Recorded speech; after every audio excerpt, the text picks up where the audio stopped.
Well, hi guys, welcome back to Linda's Pantry, and today I'm super excited to bring you along for some rhubarb orange marmalade. Now, a couple of years ago, I made a video for you and it was an orange rhubarb marmalade. It was more orange than rhubarb. This one I'm hoping is more rhubarb than orange. We're only using 2 oranges in this recipe. I saw this online a few days ago and I went, I have to do this. And how easy it is. So let's go pick some rhubarb and I'll come back in and I'll show you what we gotta do. Okay, so here we go. We're gonna go grab some rhubarb. And these plants, actually I could pull a stalk off of this if I wanted. It's a little red rhubarb. And you really want to, when you do this, pull at the base. You want that cup that was cupped to the plant to stay intact. Now you can actually leave that on and put it in the refrigerator and leave part of the leaf. The leaves are toxic, but if you cut it to about here and leave part of that leaf on, this stalk will actually continue to grow in the refrigerator. What? Yes, it will. So I'm gonna get to picking some more rhubarb. And if we go over here, I've got a couple. I know this one, I can pick a couple small ones too. Or a couple larger ones, I should say. See, there's a bunch of nodes here, and there's a new one coming out. So you just kind of give it a twist and a pull at the same time, and that one broke. Darn it. So what I'd like to do, because that can cause that plant some distress here. There we go. There we go. We got it. See how it breaks away from the crown? And there's a new growth coming out. This plant is very, very healthy. I've got one more I want to get off here. And that's probably going to do it for our red rhubarb. You never want to overpick at any given time. Oh, here's a nice big stalk. Okay, got it.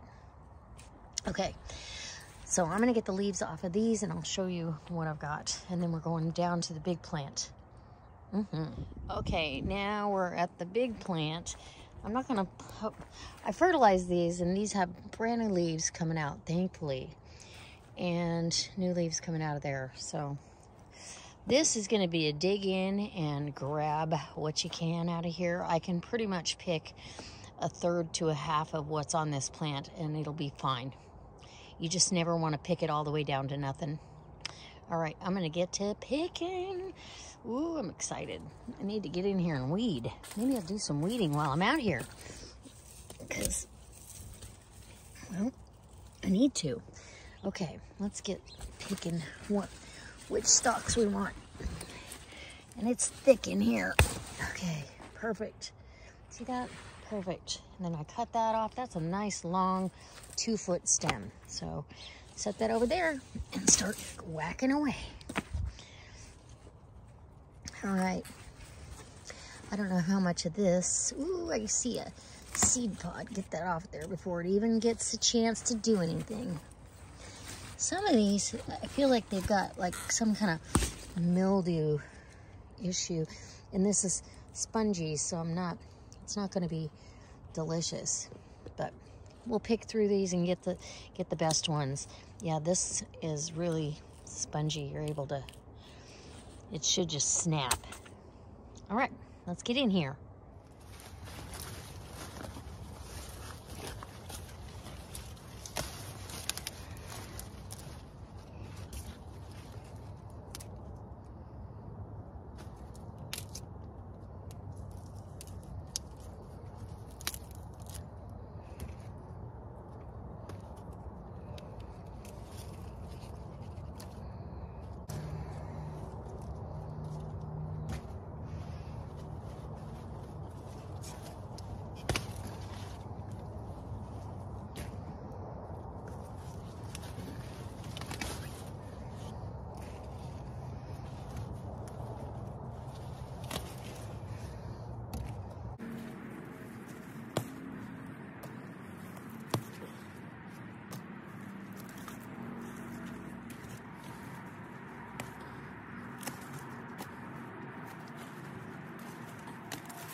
Okay, so I have cleaned that plant up. Any of that dry, woody stuff I got out of there. I'm gonna bring a bag down here and get it bagged up. Although that can mulch in that area with no problem. Here's another one that I just don't want in there. So, better than it was, and that's a lot of rhubarb. So, okay. Okay, so I've got my stalks all up here, and I'm gonna show you how I cut these leaves. About just like that. That will stay living and growing and crisp for you. And I've got a bucket of water here. I gotta wash this really good, but I don't want them to wilt. It's not that warm out, but it's, you know, they're disconnected from the plant. So I'm putting them into some water, and then I'll take them in the house and wash them up. Scrubby scrub. Some of these are so big and pretty. And that plant will do much better now that it's been cleaned up. So if you need to get out there and clean your rhubarb plant, don't be scared. It's really hard to hurt them unless you cut all the foliage off. Then you've pretty much given up the ghost for the year and you won't get it back. So, all right, so here we go. I'm gonna continue this, and then I'll go in the house and I'll show you how I prep this all up. I'm gonna be canning this tomorrow. Now that I'm in and I've got the rhubarb all washed up, I've washed my orange. Now, there was 2 oranges. The recipe calls for 2 oranges. And I only have this little Cuisinart food processor. I don't have a big one anymore. I don't have the room for it just yet, but it has you, and I'll show you, has you chop up the whole orange. So I cut it into pieces the processor could manage. It did a beautiful job. The whole orange, pith, membrane, all the juices, everything is right here. This is one orange. So we're gonna do the other orange for you. As soon as I get this rhubarb, I'll cut up. Any extra, I need 6 cups of rhubarb. Any extra rhubarb is going to go into the freezer. So you're cutting off that cup that's on here. You just cut that off there. And your little tip. Oh, I do have one in the refrigerator that I need to get too. And you're literally cutting this into bite-sized pieces. While you're cutting, it's a good time to inspect again, even though I've washed it thoroughly. You want to make sure. And the big rhubarb plant is the green variety. Tastes just the same as the red. Some people say the red is sweeter, but rhubarb is tart. So those green varieties are big producers though. So they come on a lot faster and they produce more rhubarb, in my opinion, in my humble opinion. So I'm gonna get to chopping and I'll bring you back when I'm all chopped up.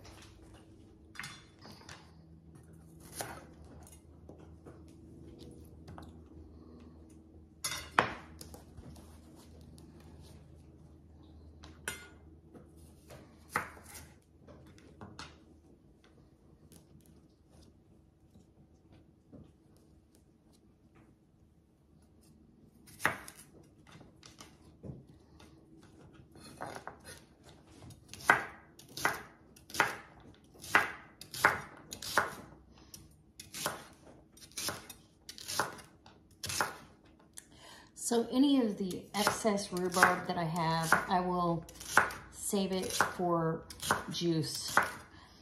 Rhubarb juice is my favorite.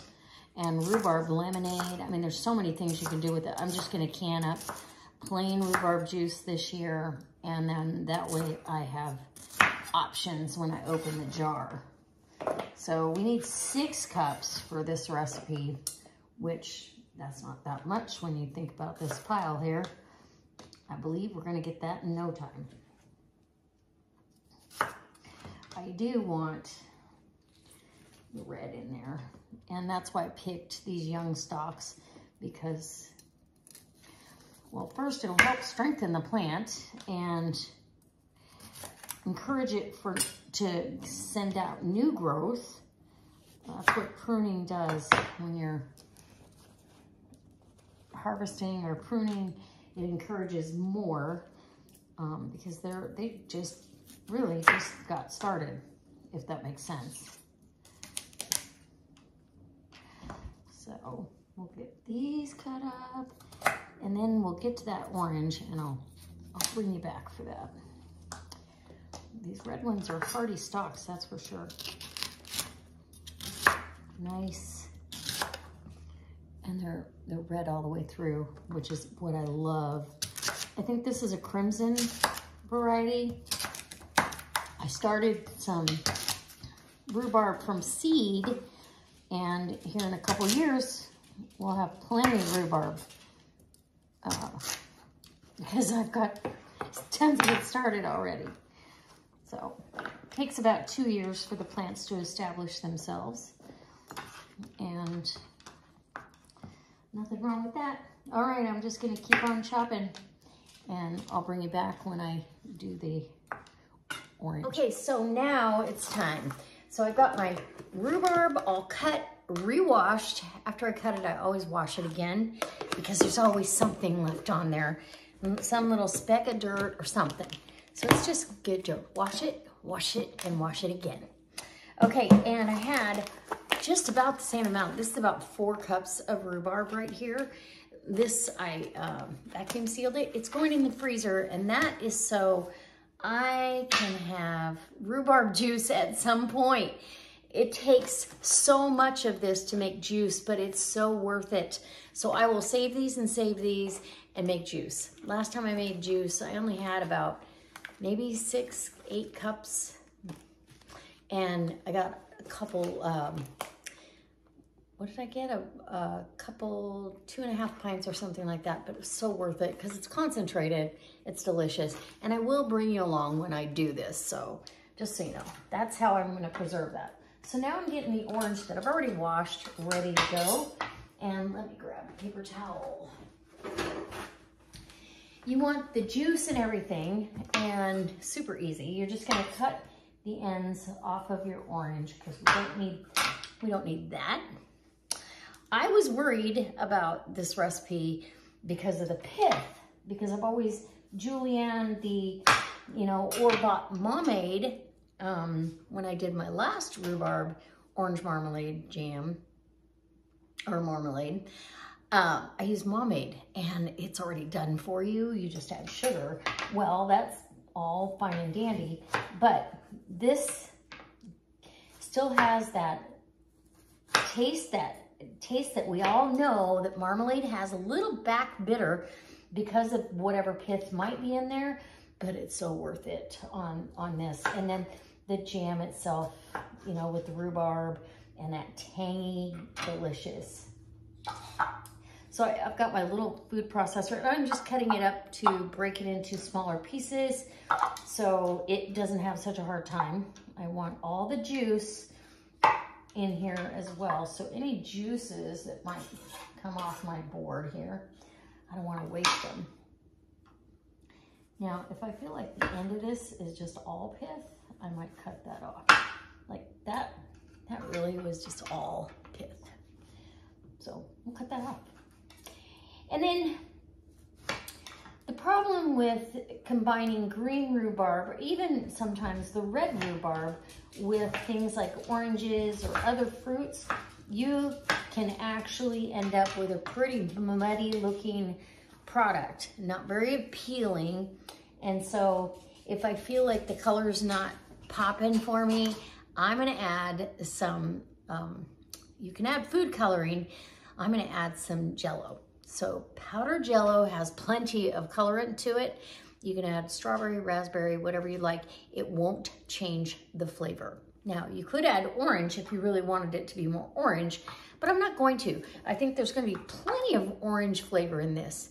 And so that's how I'm gonna tackle that, because I don't have any food coloring right now, but I do have Jell-O. So let me get this going and I'll show you how easy this is. All right, get your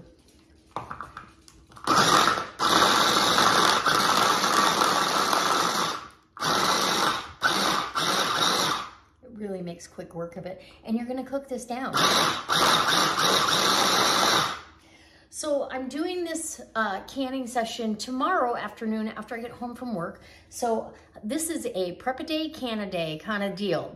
This is gonna go all prepped into the fridge. Saves me about an hour tomorrow, maybe even more, with picking and washing and chopping. You're looking at least an hour.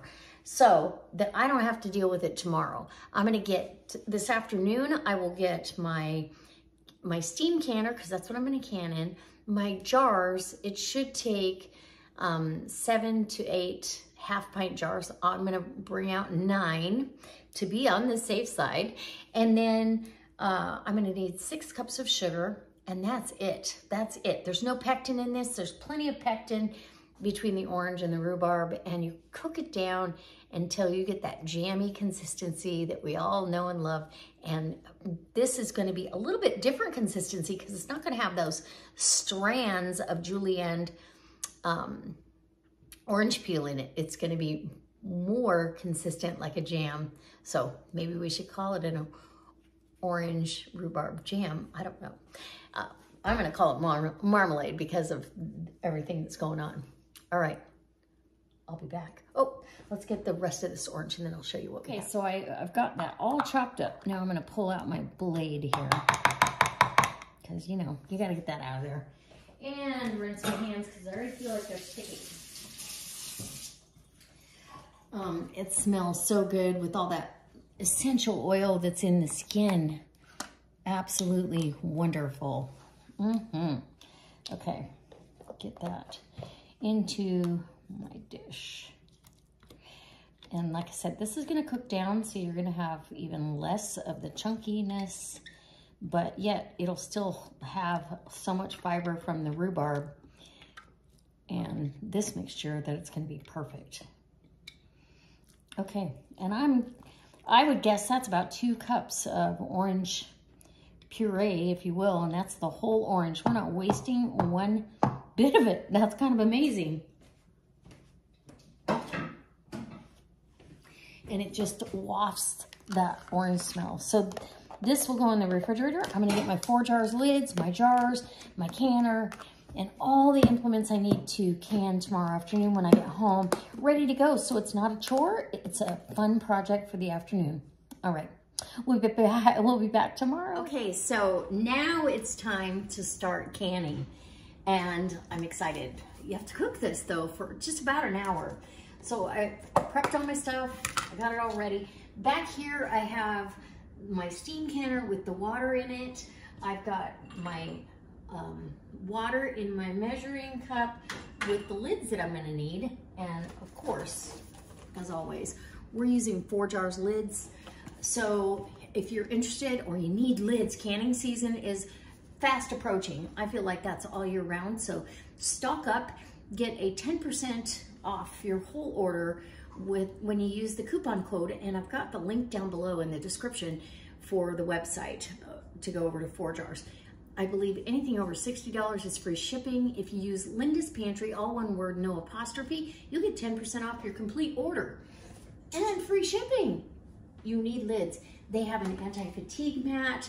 I'm actually using their measuring cups today. These are wonderful. They sit flat on your counter. When they're full, you don't worry about spilling. They have measuring spoons. They have a timer. They have a pry lid for your to open your jars. They have a timer. They have all kinds of stuff. And they even have a pressure canner now. So go on over and check it out. Okay, I'm gonna get my fruit in here. This is the oranges all chopped up. So it's 2 oranges, whoa, chopped up, and I just made a mess on the stove, which is part of cooking, I guess. So we'll get that cleaned up before I start the stove here. I don't want that in all over my stove cooking when it heats up. So I heat up my jars. My jars are nice and sanitized, and because they're sanitized, they're gonna can for they're going to process for enough time. Anything over 10 minutes sterilizes your jars right in the processing. So I will get this about 20 minutes before I'm ready to jar this up. I'll turn this steam canner on. Let me find it, there you go. The vent hole is over here. I will turn this on and let it heat up my jars, get them nice and hot. Heat up the lids because that's what 4 jars recommends, to heat up your lids. And then I'm ready to go. Okay, so I have 6 cups, give or take, of chopped rhubarb. It's kind of hard to measure chopped vegetables, but that you can't go wrong with rhubarb. It's going to jam up in the end. It will jam. So, and then 6 cups of sugar. That sounds like a lot. It kind of is, but let's bring it in close so you can see what's going on. 2, 3, 4, 5, and I'm gonna tell you, I'm gonna stop at 5 and see how we do. Now, because color-wise, I don't want this to look like mud, and because of the green rhubarb and the orange, it can.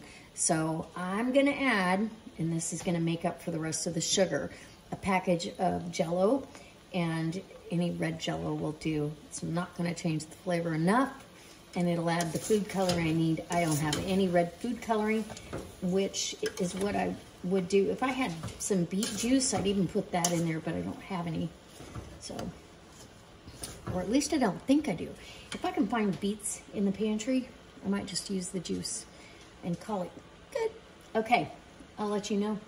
This is gonna cook down as soon as these, the fruit and the vegetables start weeping. And yes, rhubarb is a vegetable. And the sugar dissolves into a liquid. We're gonna just simmer this away until it's to a jam state. And marmalade is as close to jam as you can get. So we'll be back. Look what I found, beet juice. Gorgeous beet juice. That's from a can of beets, and that's gonna help color. And we'll see what color it ends up. Oh, and you're adding some more nutrients. I'm going to, though, because I added that, I am going to add some lemon juice to this, just because, bottled lemon juice, just because I want to make sure the acidity is right. Rhubarb is very acidic, so are oranges. So we'll just get this cooking down and I'll add, and it's already pink. Look at that. Okay, I'll be back when I get this cooking down. Okay, so this is gone, and look, it's pretty color. And when I put my spoon in the spoon rest, it's pinky. I don't know if you can tell. It's got some pink hue to it. So I think it'll be fine. It won't be as muddy colored, but it smells amazing. The citrus is wonderful, and it's starting to cook down. I think I've still got another 15 or 20 minutes before it's gelled enough. But I can't wait to taste this. So we're just gonna keep simmering this down until it jams enough and gels. And I've got I have a ramekin in the freezer that I'm gonna do a gel test on, and we'll see how close we are. And then, yep, it's gonna be time to jar it up. So I'm gonna start the steam canner right now. Okay, so I'm gonna do the spoon test here. I've had this spoon in the freezer.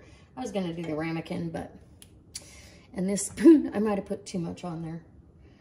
We'll see. Let's just take your finger right down the center. Oh, sorry. And it's coming together a little bit, but that could be just gravity too. I think we have definitely enough for marmalade. Oh my gosh, that tastes so good. That is delicious. I'm glad I didn't put any more sugar. So 5 cups of sugar is plenty. You have that marmalade kind of feeling to it. There's a back taste, almost a bitter from, and that's supposed to be there. Marmalade is supposed to have that little bit of pith flavor to it, if that makes sense.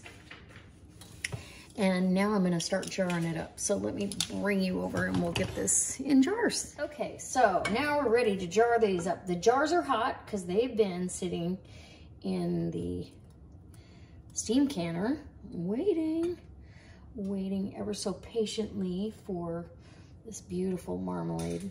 And marmalade, in my opinion, should not be so thick that all you're spreading is skin, citrus skin. Does that make sense? So I really like it when it's not full of skin. Like the grapefruit marmalade that I made not too long ago. That could have used more, in my opinion, but okay, we want 1/4 inch of headspace. This is a 4 jars funnel, and it does have, here I can see where the 1/4 inch mark is.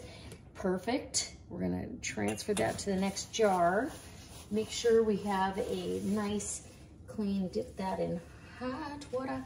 Doesn't matter if the water's hot. You can use vinegar, water, wipe the rim really well. And this is gonna be such a pretty marmalade because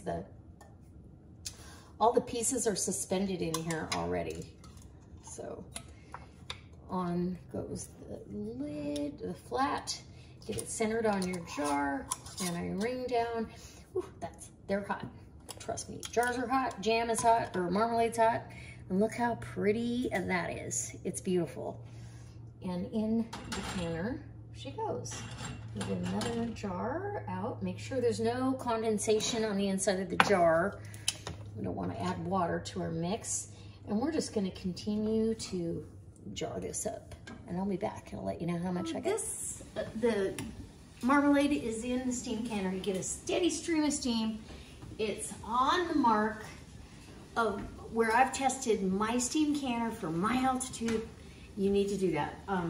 And now it goes for 10 minutes. It made 7 half-pint jars and about 1/4 of a half-pint because there's a little bit for us to enjoy. And we've already tasted it, but I'm gonna give you a taste test. So I'll be back when this is done and I'm pulling it out of the canner. You guys need to get excited about this because rhubarb season is here. Go grab a couple oranges and some sugar and make yourself some marmalade. Okay guys, so this is done. I got 7 half-pints and a little jar. Let's just go get that jar. Hold on.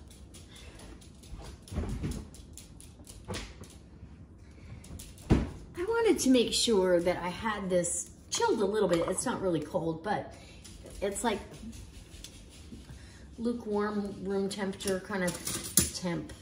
Get a tasting spoon, and there it is. You can see, oh, it's already setting up. Yeah, look at this. Okay, that's jammy and delicious. Okay, so look at that.